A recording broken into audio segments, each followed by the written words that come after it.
안녕하십니까, 조람입니다. 하늘이 무너진다는 말, 살면서 우리가 간혹 듣게 되는 말입니다만, 이 하늘이 무너지는 일을 2001년에 실제로 겪으신 분들이 있습니다. 내 꿈과 인생, 삶을 걸었던 직장에서 어느 날 아침에 해고 통지서를 받습니다. 아이들은 아직 어립니다. 봉양해야 할 부모도 계십니다. 해고 통지서를 받은 남편 대신 젊은 아내들이 생계의 일선에 나서야 합니다.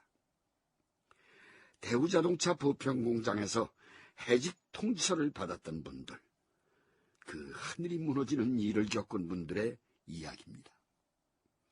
이렇게 회사를 하늘처럼 믿었던 분들의 눈물겨운 희생을 바탕으로 하고 대우자동차 매각을 위한 협상이 다시 열립니다. 2001년 5월의 이야기입니다. 2001년 5월 29일 서울 메리어트 호텔에 김석환 대우자동차 사장, 한대우 산업은행 대우팀장 등이 상기된 표정으로 들어선다.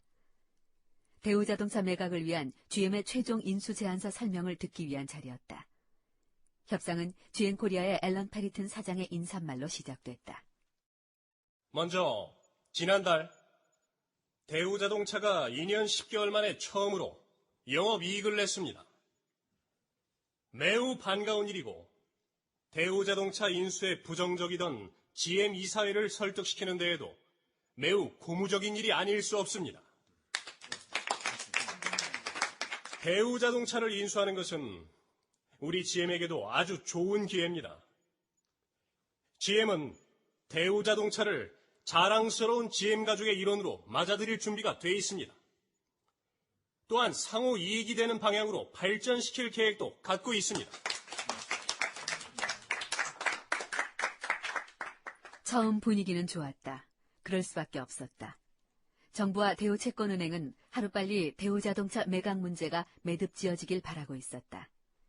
GM은 GM대로 대우자동차 인수를 위해 GM 이사회를 설득시킬 실제적 명분이 필요하던 시점이었다. 그런 시점에 대우자동차가 흑자를 기록했고 양측의 만남이 재개된 것이었다. 그러나 여기까지였다. 실질적인 매각 조건이 나오면서 분위기는 급냉한다. 자, 그렇다면 최종 인수 제안서를 내기 전에 GM의 조건을 설명하겠습니다. 자, 미스터 마이크. 예. 먼저 GM은 대우자동차 부평 공장을 비롯해 사업성이 떨어진다고 판단되는 몇몇 공장은 인수하지 않을 예정입니다. GM이 인수할 공장의 목록은 프린트물을 참조하시기 바랍니다. 이게 무슨 소리입니까? 부평 공장을 인수하지 않으면 어쩌자는 겁니까? 대우자동차를 일괄 인수하지 않기 때문에 매각 대금도 지난번 우리 GM이 제시한 금액에서 상당히 깎일 수밖에 없습니다. 이것도 자세한 부분은 프린트물을 참조하시기 바랍니다. 대우자동차 인수 최종 제안서를 내기 위한 GM의 조건, 한마디로 충격적이었다. 2000년 6월 국제입찰에서 GM이 포드에 참패했던 당시보다 훨씬 못 미치는 가격을 제시한 것이었다. 한국 측은 당황한다. 한 팀장님, 이게 뭡니까? 대체 이런 조건이 기가 차서 말이 안 나옵니다.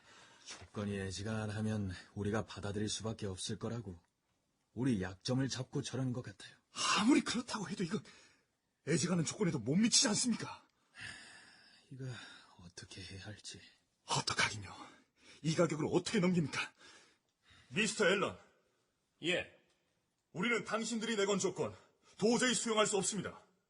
고려해볼 가치도 없고. 그래서 협상할 이유가 없습니다. 일단 오늘은 그냥 돌아가겠습니다. GM이 이날 내놓은 협상 조건, 쉽게 설명하면 이런 식이었던 겁니다. 대우 채권단은 집 전체를 팔 생각이었는데 이 사람들은 방 몇 개, 쓸만한 세간 몇 개, 이런 식으로 쪼개서 사가려고 했던 겁니다. 그러다 보니 가격은 엄청나게 떨어졌을 거고 말입니다. 이날 한국 쪽 관계자들은 협상을 중단하고 아무 말 없이 돌아옵니다. 왜 그렇지 않습니까? 너무 기막힌 일을 당하면 입이 열리지 않는 바로 그런 거죠. 그날 대우자동차 매각 사무국 사람들과 채권단 사람들이 그랬습니다.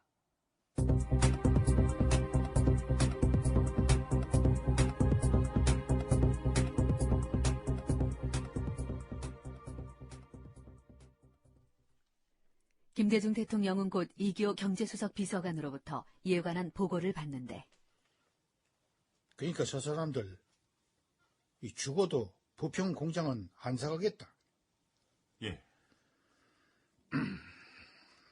그 문제를 놓고 비공식적이긴 하지만 협상을 재개할 겁니다. 하지만 지금으로 봐서는 그 입장에 큰 변화가 올 것 같진 않습니다. 처음에는 일괄 인수 의사가 있었잖아요. 그때는 그런 마음이 있었다가 이렇게 바뀐 건지, 아니면 처음부터 이럴 마음이었는데 그때 그렇게 말한 건지, 그것도 잘 모르겠습니다. 일이 이렇게 되고 보니 GM이 55억 달러 정도로 대우자동차의 가치를 평가하면서 일괄 인수하겠다고 했을 때 그때 밀어붙였어야 하는 건데 안타깝기 그지없습니다. 더 잘 하려다가 이렇게 된 일이니까 누구를 탓하겠습니까마는 나는 자꾸 우리가 저 사람들의 수에 말려들고 있다는 그런 생각을 떨쳐버릴 수가 없어요. 언론의 반응은 어떻게 나오고 있어요? 협상 내용을 추측하는 기사가 나오고 있는 정도입니다. 협상 내용을 추측하는 정도라니. GM의 요구가 너무 터무니없어서 그걸 차마 언론에다 알리지 못한 것 같습니다. 국민들의 비판을 감당할 자신이 없었던 거죠. 그 비판이란 것을 무서워하면서 일을 했기 때문에 오늘날에 이런 사태까지 온 것입니다. 예. 그것도 그것이지만 상황이 이렇게까지 됐는데 인수할 만한 기업이 GM밖에 없다는 것이 더 문제잖아요. 그렇습니다. 현대가 다임러 크라이슬러와 컨소시엄을 구성했었습니다만 다임러 크라이슬러 자체가 인수 의지가 없었습니다. 그렇다고 현대 혼자 인수하기엔 자금이나 능력 면에서 많이 모자랍니다. 결국에 우리는 몰릴 때까지 몰렸고 그 사실을 너무나 잘 알고 있는 GM이 이 협상을 자기들한테 일방적으로 유력에 끌고 가고 있는 것입니다. 그런 것 같습니다. 이게 정말 죄송합니다. 내가 대우자동차 구조조정 시작할 때 약속을 한 것이 있어요. 대우자동차 구조조정만 잘 하면은 반드시 살려내겠다고. 예, 그러셨습니다. 내가 살려내겠다고 한 것은 단순히 대우자동차를 말한 것이 아니었어요.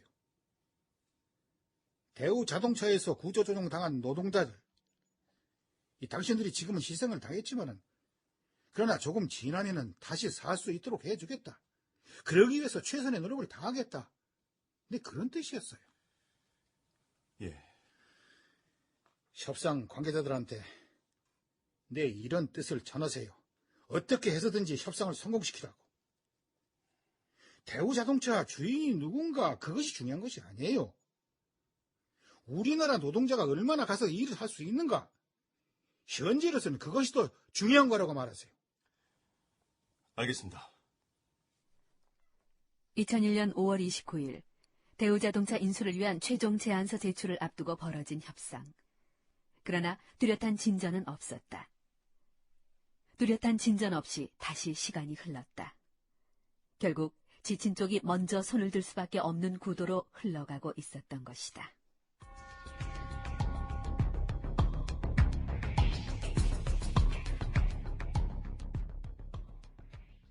국가 경제에 막대한 피해를 가져온 대우그룹의 경영비리에 대한 단죄가 시작됐습니다. 법원은 경영비리와 관련된 임원들에 대해서 역대 최고액인 26조 원대 추징금과 함께 중형을 선고했습니다. 주대우의 강병우, 장병주 전 사장에게 각각 징역 7년과 6년이, 대우자동차와 중공업, 전자 등 다른 계열사 전 사장들에 대해서도 징역 3년에서 4년의 실형이 선고됐습니다.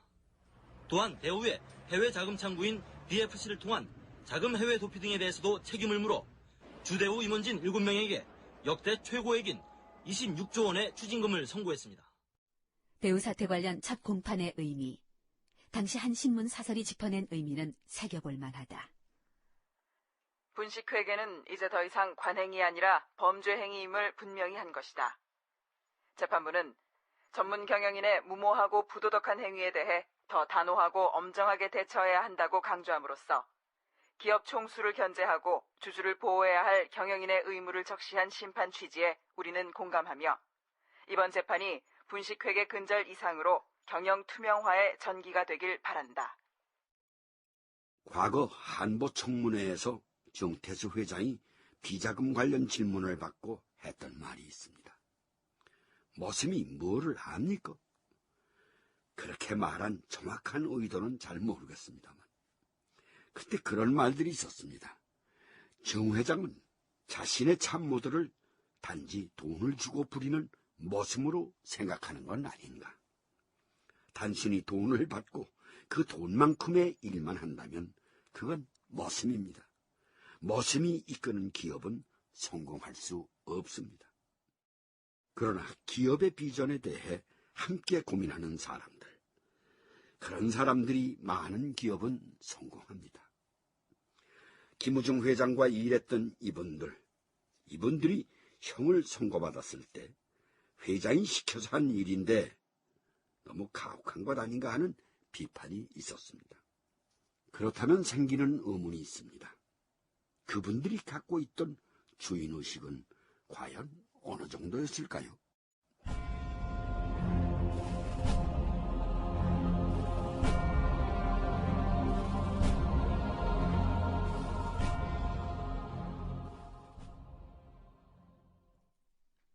(2001년) 김우중 회장은 여전히 유럽에 머물고 있었다. 대우에 대한 1차 선고 공판 이후 김우중 회장이 사건의 핵심이며 나머지는 깃털이라는 여론이 팽배한 가운데 그의 신변에도 약간의 변화가 있었다. 유럽을 떠나 태국으로 향한 것이다. 관련 기록이다.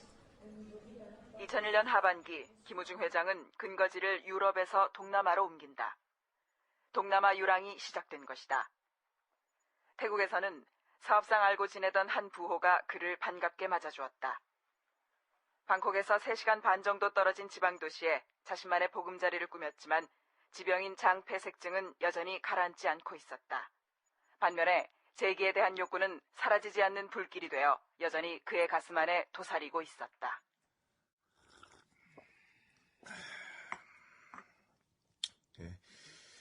우리가 한때 열정적으로 함께 일을 했을 때 내게 김우중 회장님은 투쟁하는 전사의 이미지였는데 이젠 많이 늙으셨습니다. 세월을 견디는 것도 힘이 들었고 무엇보다 울화를 다스리는 게 괴로웠습니다. 그래, 지금은 좀 어떻습니까? 좀 많이 나아졌습니다. 골프도 좀 하시고 운동도 좀 하시면서 건강을 돌보십시오. 여긴 한국인들이 잘 찾지 않는 곳이라 괜찮을 겁니다. 고맙습니다. 골프는 원래 하지 않았지만 시간을 죽이는 데 필요하다면 한번 배워볼 생각입니다. 좋은 생각이십니다. 그리고 여기서 자서전도 쓰고 하면서 시간을 견뎌볼 생각입니다. 그러다 보면 정권이 바뀌고 그러다 보면 내가 말을 할 때가 오지 않겠습니까? 말을 할 때라뇨? 대우 패망과 관련해서 정권이 내게 어떤 말을 했는지, 내가 왜 한국을 떠나왔는지. 네.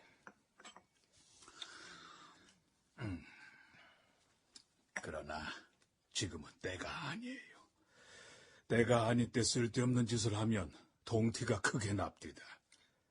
내가 대우를 잃는 과정에서 느낀 큰 교훈입니다. 그렇다면 그때는 언제입니까? 글쎄요. 내년에 대한민국 대통령 선거가 있는데 그럼 정권이 바뀌는 그때입니까? 이대로 역사의 죄인으로 남고 싶은 생각은 없어요. 때가 되면 한국으로 돌아갈 겁니다. 돌아가서 내가 치를 죄값이 있다면 치르고, 그리고 무엇보다 대우의 정신을 살릴 겁니다. 지금 죽어가고 있는 대우의 정신을 반드시 살려내겠습니다.